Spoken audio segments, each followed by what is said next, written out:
Enduro Chronicles is your ticket to one of the hardest sports out there. Dirt and mud will hit the fan as we report from the most extreme events and get up close and personal with the hardest athletes in the sport. In this first episode, we are at the season-opening Tough One event at Nantmore Quarry in Shropshire, England, and will follow one of the sport's top riders, Graham Javis. If I don't win, I'm sure I'm going to still enjoy it, but second's no good to me. The beautiful and picturesque landscape of Yorkshire, England is home to the main man in hard enduro. This typical English countryside is torn up most days by Graham Javis, who uses this terrain as an ideal training ground for his chosen profession. I think extreme enduros is such a varied sport. If you class in the indoors in the extreme, it's a sort of different sort of sport, but it's a lot faster. So I think there's a few riders that are near the top and they've all got different skills. I think I'm very near the top on most of it, and probably when it gets really extreme, I'd like to think I'm the best. Being the best takes time and effort that Jarvis mixes with passion. The Brit feels his sport is so much more than just hard work, however. Everyone has a bit of fun as well. It's not as serious as a lot of other sports, and there's not millions of pounds involved, so you can go there and you can have good fun with the riders, and in general everybody gets on and has a good time.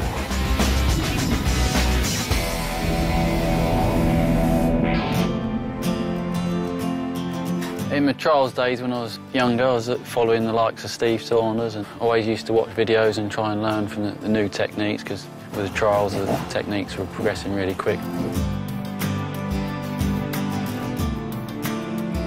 Yeah, 2011 was a bit of a dream year, really. Extreme enduro, it's hard to be consistent just because of the nature of the sport.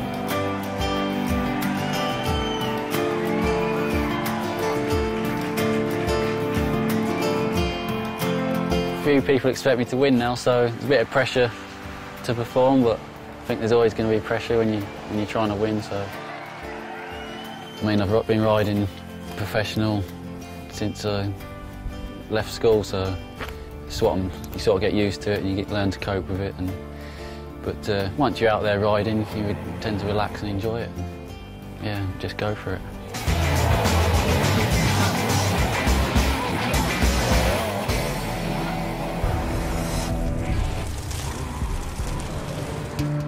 From Yorkshire to Shropshire and the Nantmore Quarry that plays host to one of the most extreme races of the year. Freezing temperatures and typical English weather do their part in ensuring a challenging day's racing. Getting all prepared, I think we're ready to go now. The Tough One's a big battle. Well, the course is looking good. Riders have got the bikes in position on the start line. Okay guys, good afternoon. Pro riders only going first. Expert riders form a second line behind, please. 2.5-hour race. The checkered flag comes out at the leading rider nearest that time. And remember, you've got 50 minutes in the dark, guys.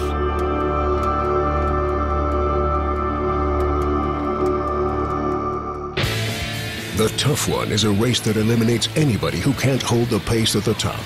Everybody who falls behind by more than 30 minutes will be taken out of the competition and will be forced to watch from the sidelines.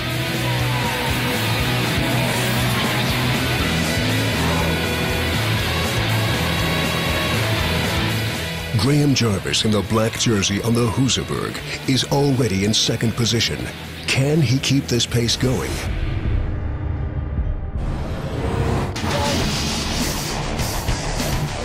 Hard enduro is a sport that is difficult to describe and even harder to understand. Why do these athletes torture themselves with dirt and pain just for glory and honor? We asked a few of them this very question. Extreme enduro is about trying to race your motorbike over some of the most technical and physically demanding terrain that there is around. Extreme enduro is something that is not only physical hard but also mental. You need to be mentally prepared to suffer a lot. It combines man-made obstacles with natural terrain, and it's a great sport. It's a heap of fun. It's really hard work as well. I think basically it's about taking an enduro bike to its absolute limit. It's basically going over stuff that will probably be most suited to a trials bike in a lot of the racing. You've got to be able to put your brain aside and just say, no matter how painful this is going to be, no matter how tough this is, no matter how much I sweat, bleed, you just got to keep going. Stay tuned for a season full of spectacular races around the globe, featuring the toughest men in Enduro Chronicles.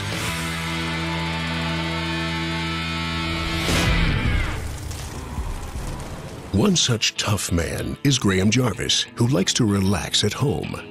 These are some of the memories from last year, so now we're going to go out and do some training, see where I practice. It's hard to get yourself motivated sometimes when you're on your own and it's raining and it's cold. And, yeah, it's just something you've got to do if you want to stay at the top.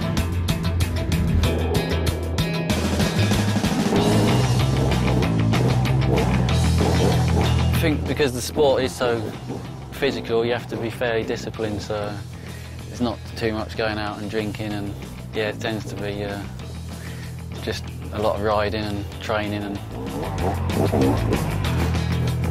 secret location where I do most of my training. I don't want anyone else coming here.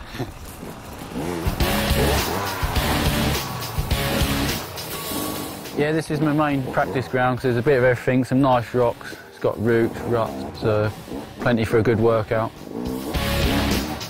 The extreme enduros are so varied and different, so you do have to train a bit different for each event. When you got like Romaniacs with the GPS, and then the more intense races, some are a bit faster. Yeah, every race is different, but in general, the physical training is fairly similar.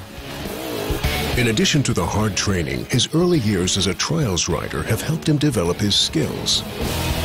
A lot of the trials riders realise that they can do quite well at the extreme enduros, and it's something different for the trials riders to do. And I guess when I get to the events, I'm just sort of concentrating on what I need to do and trying to focus on getting everything right and not making mistakes.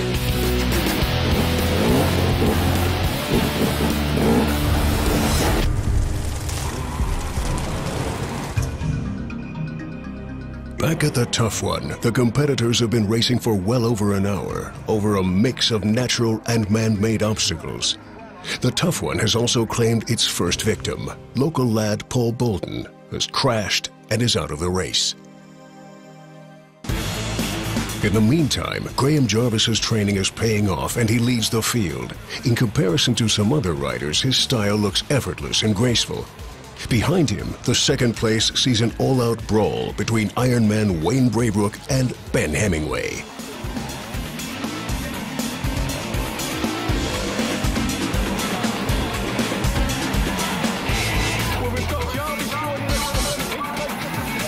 Graham Javis is in a class of his own.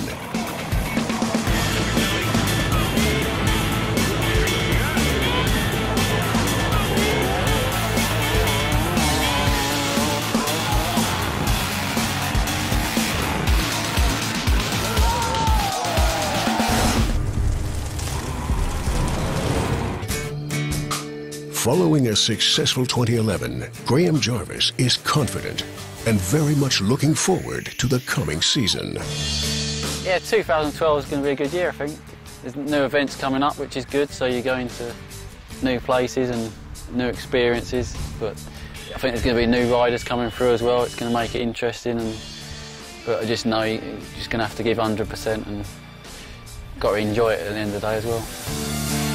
The events that Graham is looking forward to are Hell's Gate, City Scramble, Romaniacs, Sea to Sky, and Roof of Africa.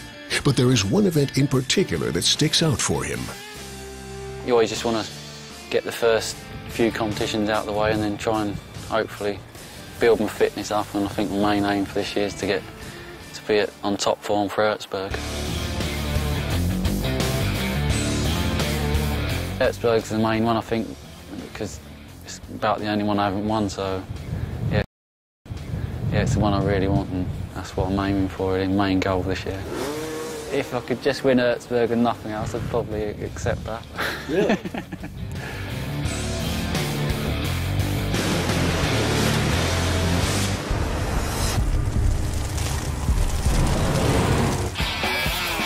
It might not be Atzbag, but the tough one is providing a stern challenge in the darkness. For most riders, there is one underlying goal: for the day to end. 2 hours of riding has taken its toll on the terrain, and it's hard to find traction.